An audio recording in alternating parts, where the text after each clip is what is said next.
I've met twice with families. I don't know if I've met with all of you who are here today.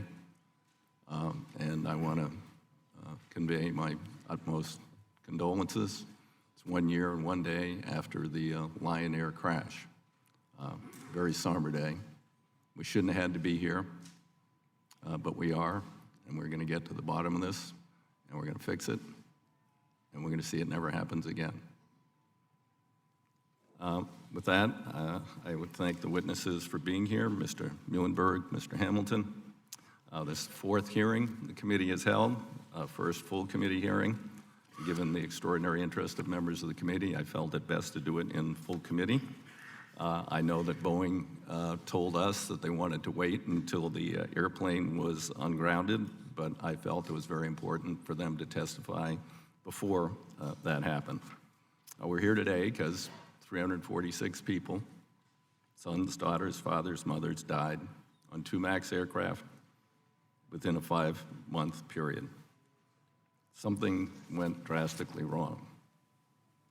As you know, our committee has been conducting a very robust investigation. Been on this committee a long time. We have never undertaken an investigation of this magnitude, to the best of my knowledge, in the history of this committee, which is the second oldest committee in the United States Congress.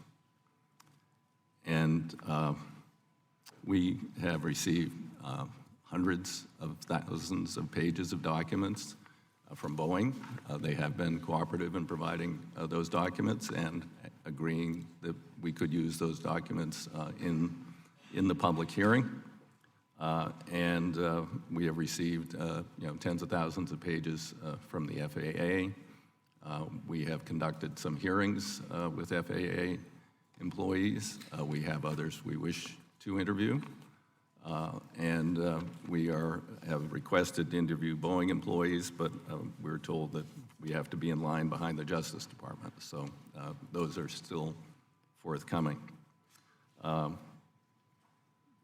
There are a lot of unanswered questions that we need to get to the bottom of. We know that a novel system, new and novel system, called MCAS, took these 2 planes into an uncontrollable attitude after it repeatedly triggered, having to do with a faulty or missing sensor. These were wired to one, in this system was wired to one sensor. And in May, then Acting Administrator Elwell sat there, and I asked him, was MCAS a safety critical system? He said, yes. Then how could it have been approved to trigger with a single point of failure? He had no answer to that. How could the FAA approve it? How could the manufacturer do that? He had no good answer. That will be, we are going to continue to pursue the roots of this problem. We do know that at one point Boeing had planned to inform pilots about MCAS. In fact, it was in the first version of the flight manual when it was a relatively benign system, but when it became a radical system, which could trigger a catastrophic failure, it came out. Some of that was discussed in the Senate yesterday. It'll be discussed here again today, particularly quoting from Boeing's chief test pilot and his instant messages. Seems inexplicable. Secondly, we do know that Boeing engineers actually proposed placing a MCAS enunciator in the cockpit. But again, that came out in later versions or in the actual production version. And then it wasn't until after Lion Air that Boeing informed anyone, and still at that point I think soft-pedaling MCAS, that it was in the plane. I've talked to a lot of pissed off pilots. They said, we were the backup system? How can we be backup if we don't know something's going to take over our plane? There's quite a bit of discontent out in the aviation community about that. We now know that Boeing and the FAA assumed pilots would appropriately react in 4 seconds 4 seconds. But Boeing had information, which we'll get to a little later in this hearing, that some pilots might react in 10 seconds or longer, and if that happened, the results would be catastrophic and result in the loss of the aircraft, as happened twice. We now know from the very beginning, the plane's development, Boeing was, they had a phone call. The phone call was, hey, major customer, we're gonna buy Airbus. They have better fuel economy, and the pilots don't need retraining, which is very expensive and disruptive of our schedules. So Boeing, from day one, had to meet that. Instead of a clean sheet airplane, they got the 12th or 13th iteration of the 737 amended type certificate. That meant big engines mounted forward, flies differently. Then they had to develop a system to make it fly the same as the others so it wouldn't have to go through pilot training or recertification. And that drove the whole process. We do know that Boeing offered Southwest Airlines $1 million per plane rebate if the pilots had to be retrained.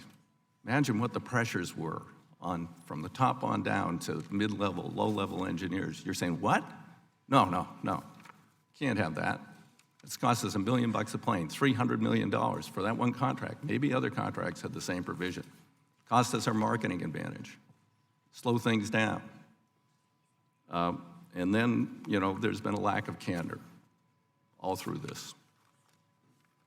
Boeing learned that the AOA, angle of attack, disagree light, which was a standard feature on all Boeing 737s, did not work on this plane unless someone bought the upgraded package.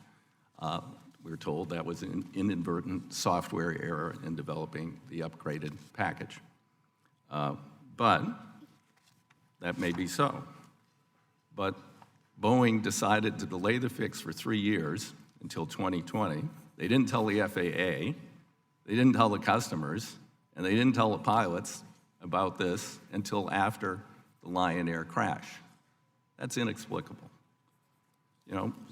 They say, well, it's not necessary for safe operation of the MAX, but keeping everybody in the dark and having that, there it is, it's there, it's right in front of the pilot, it's not lighting up. Well, it can't light up, even if there is disagreement. And it was included in the flight manual, unlike MCAS. Wow.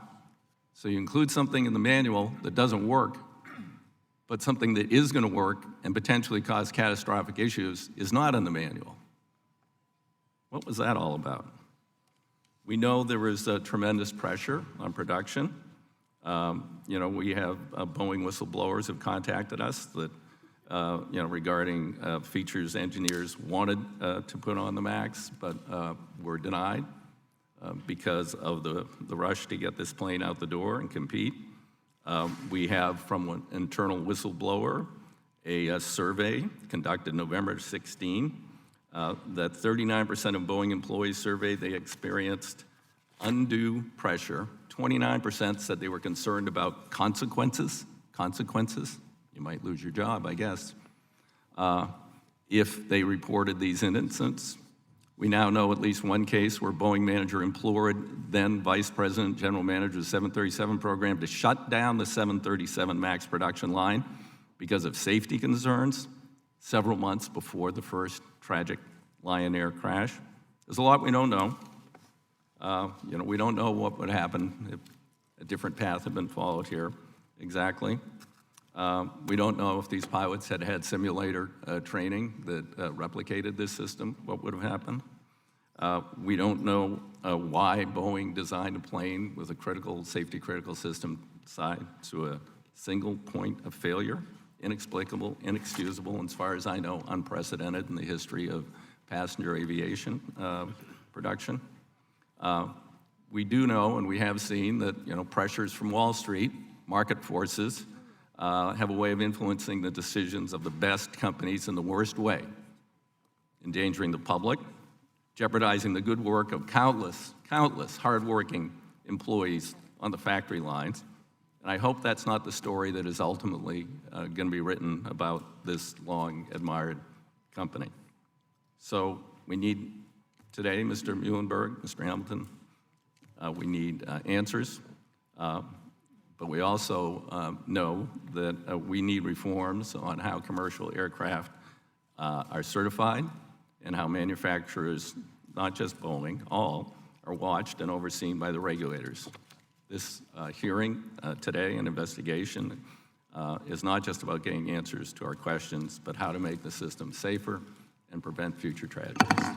With that, I yield time to the